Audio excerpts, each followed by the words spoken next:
Hi, I'm John, and in this program, I'm going to show you how to install a new Blunami DCC decoder into an Athearn SD40. So, what's Blunami? This is a new kind of decoder from SoundTraxx, the company that makes Tsunami decoders. What's different about a Blunami decoder is that not only does it work with any regular DCC system, just like the Tsunami decoders from SoundTraxx, but it can also be controlled without a DCC system by using an app on your iPhone that sends the commands over a Bluetooth connection. So let's get over to the workbench and get started.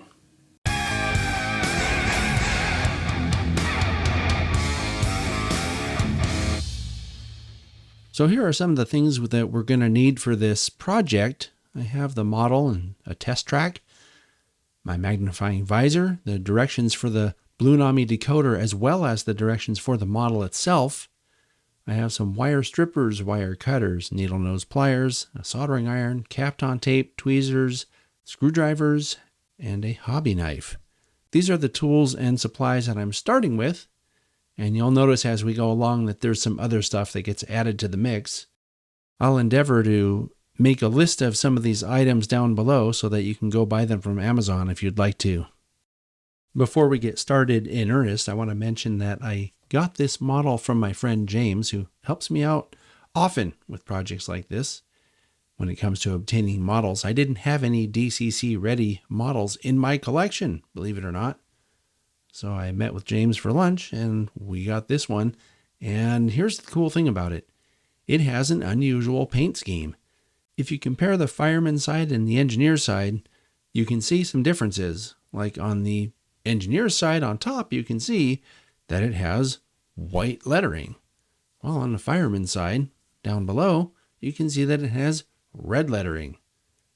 There are also some differences if you look from the top, but I just wanted to mention it. And this is a prototype specific, accurate model. Southern Pacific made this as a test to see what the paint schemes would look like on full-size locomotives back in the day. So it's an interesting model, to say the least. So since this is a used model, I'm going to test it first to make sure it's mechanically sound. So I've set up my test track with my DC power pack, and I'm going to run it to see if it works okay.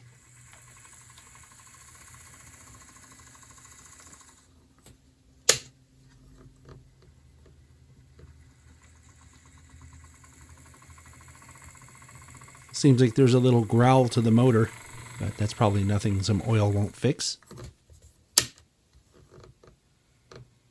So there doesn't seem to be anything mechanically wrong. It runs fine in both directions.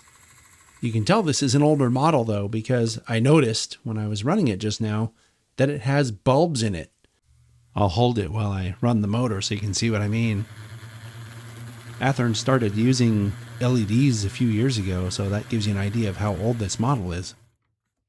So I've placed the model in a foam cradle that I made a few years ago for working on HO scale models. And to take the shell off, there's a screw right next to each truck. So you need to remove each screw, then you can pull the coupler and coupler boxes out. And once you have the screws and coupler boxes out, you can just pull gently on the shell and it will separate from the chassis. And you want to be careful because there are wires attached inside the shell that go to the existing light board.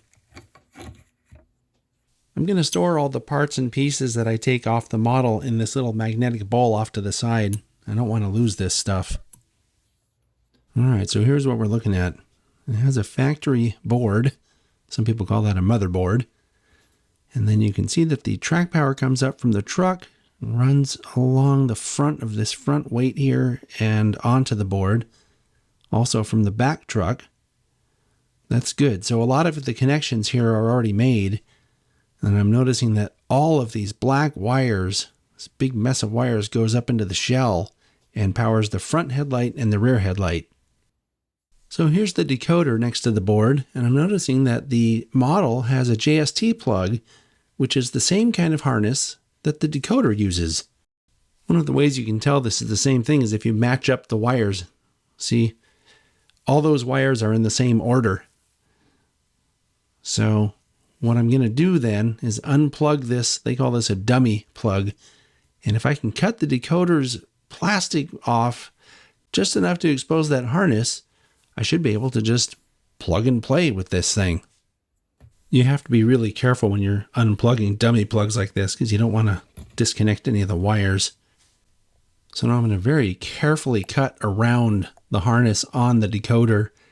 And be really careful, because if you remove too much of this plastic shielding, you will void your warranty. This is what I mean. I've exposed just enough of the plug that I'll be able to unplug it, and the plastic is still covering everything else. So I'll work it loose with my fingers using all the wires and then expose these little ridges on the sides, and that'll allow me to take it out. One of the cool things about the 9-pin plug is they can only go on one way. You'll see that the pins are sort of higher on one end, and there's this little notch on the side, and that corresponds with the notch that's also present on the plug. So I'm just going to very carefully plug the decoder onto the plug from the manufacturer's motherboard here. And you want to be careful to make sure it gets plugged in all the way. You may have to fiddle with it and push, but eventually it will get on there. You might even have to use a hard tool to help. So I got the decoder plugged in, and it's fully seated.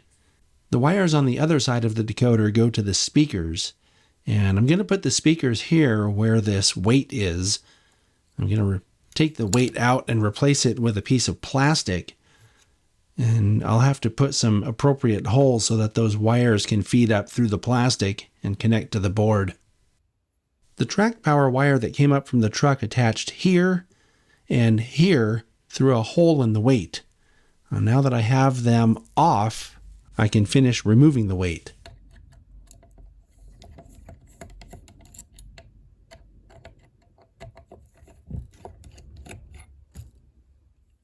So I have a piece of 040 styrene that I'm going to use to mount the speakers to.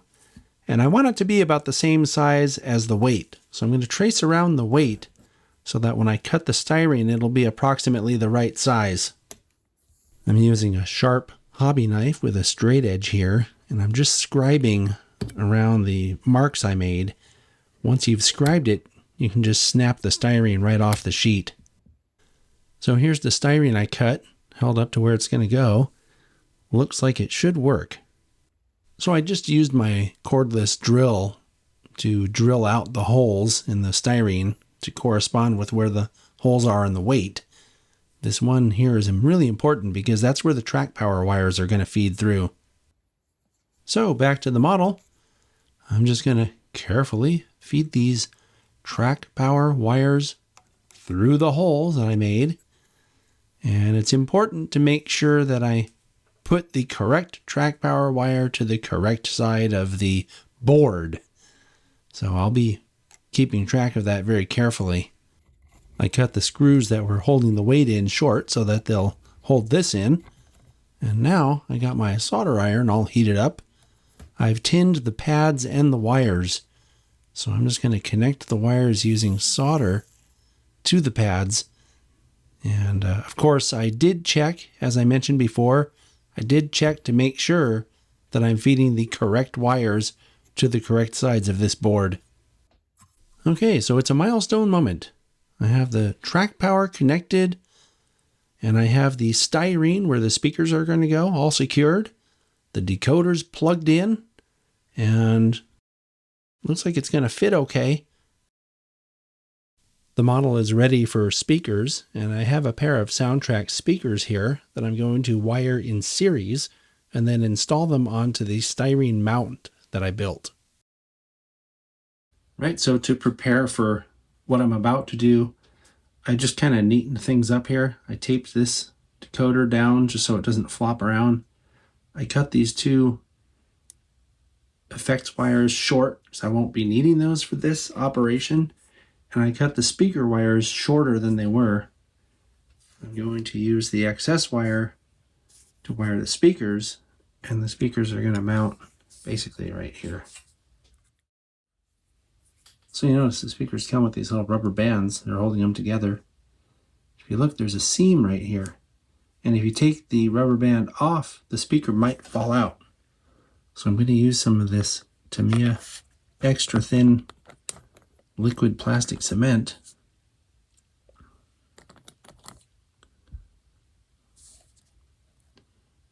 To make sure the speakers don't move out.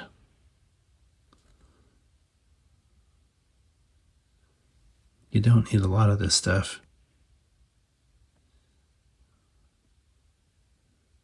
Just enough to tack these in place.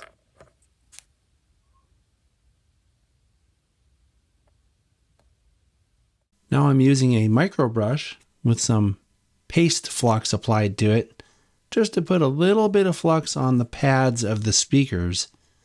And flux is a must-have if you're doing any soldering, because it's like magic. It makes the solder go exactly where you want it to go. Now, with just a little bit of solder on the tip of my soldering iron, I'm going to tin the pads in preparation for connecting them with wires. And you'll notice with the flux on the pads, all it takes is just a quick little touch of the soldering iron with the solder on it to tin the pad. That's what I mean when I say it's like magic. They're ready for wires now. I've stripped and tinned all of the wires I'm going to use to connect my speakers. I'm using the handle of my wire strippers to hold the speakers down, because if I don't, and I try to do this, the speakers will be attracted to the metal in the soldering iron and to the metal in my tweezers. It's really important that your solder joints don't bridge the gap from here to the speaker, because if they do, it'll short out and probably blow up your decoder's amplifier.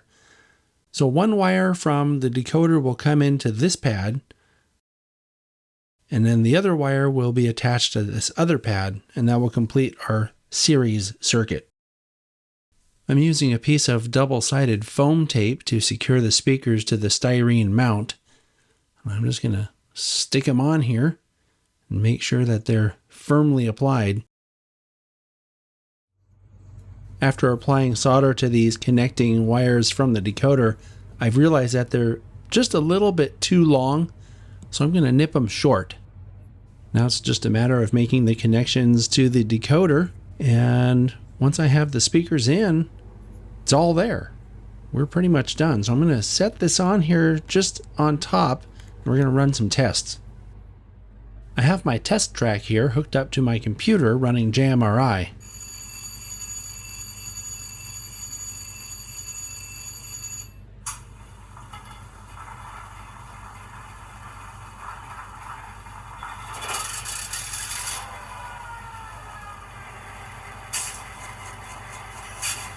Well, the light works.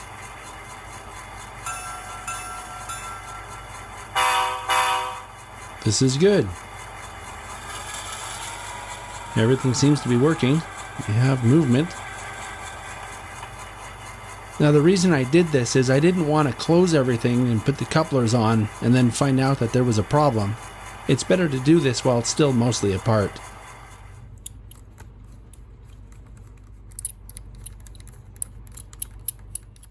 Alright, so it's time to download the Blunami app.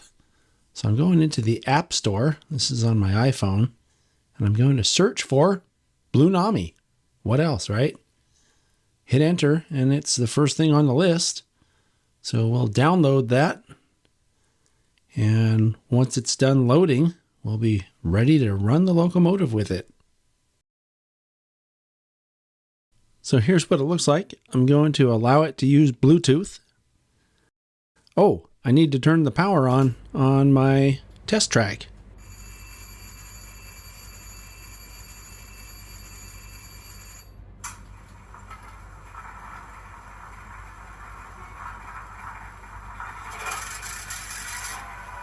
All right, let's try that again. Open up Blunami, and it says disconnect, which means it's connected to the locomotive.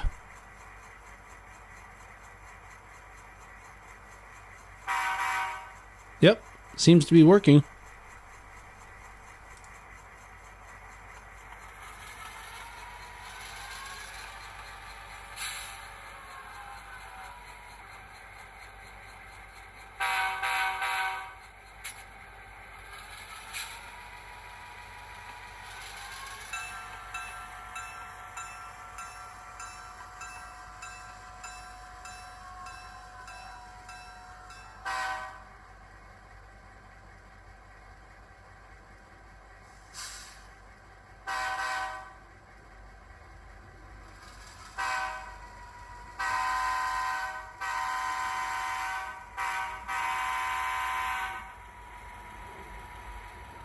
So yeah, I'm definitely going to have to make some changes to how the momentum works on this locomotive. So one thing that I know I need to do is change the prime mover setting, because this is not a turbo prime mover. And the SD40's had a 645. Here we go. 645 turbo. Oh, wow, that changed instantly. Well, that's cool.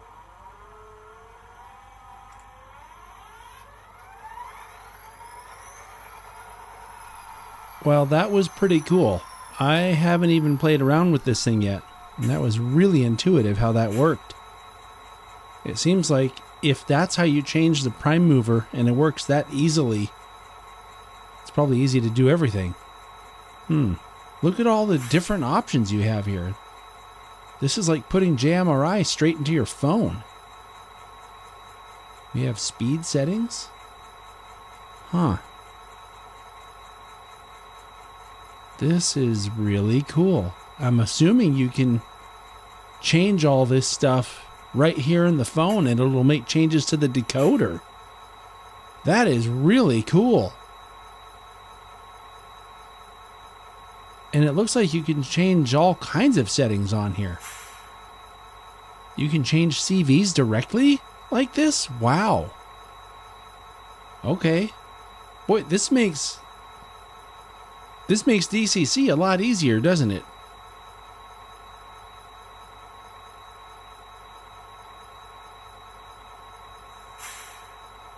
Looks like you need a lot of track for this one. Yeah, I think I'll wait on calibration. Looking at this top box here, I think I'll give this locomotive a name. Let's call it SP7342. And then we'll have to change the DCC address too. Let's call that 7342.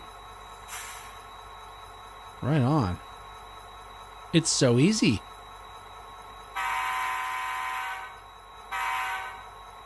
Boy, this might revolutionize the way people do DCC. I think I'll disconnect.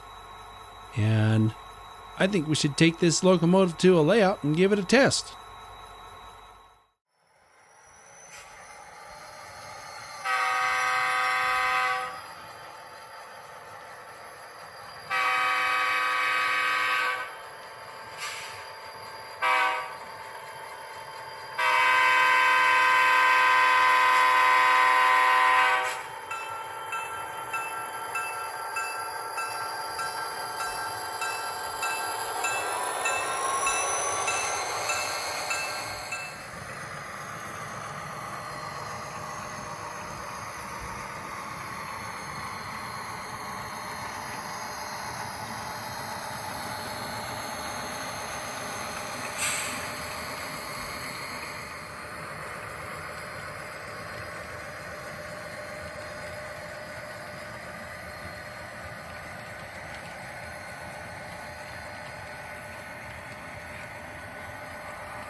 As you can see, the model performed flawlessly during the road test at Seth Newman's Union Pacific Oakland sub layout. We operated with both the iPhone app and a regular NCE controller. Switching from the app to the controller required us to power cycle the model. Strangely, we did not have to cycle the power when going from the NCE controller back to the app. I found the Blunami app very easy to navigate, and it made changing CVs and other settings way easier than using Decoder Pro on JMRI because you can do everything right on the layout with no programming track required. Blunami's ability to run without needing commands to come through the track presents a huge opportunity for dead rail applications, provided you can fit a power source into your locomotive. Something else to think about is that if you have a powered track, there's no need for a DCC system at all because the commands come from the Bluetooth signal. I want to thank Seth for letting me test the model at his layout. It was a great excuse to hang out and get some lunch. If you find this content helpful or entertaining, consider supporting my work at patreon.com/tsgmultimedia. Thanks for watching, and I'll see you next time.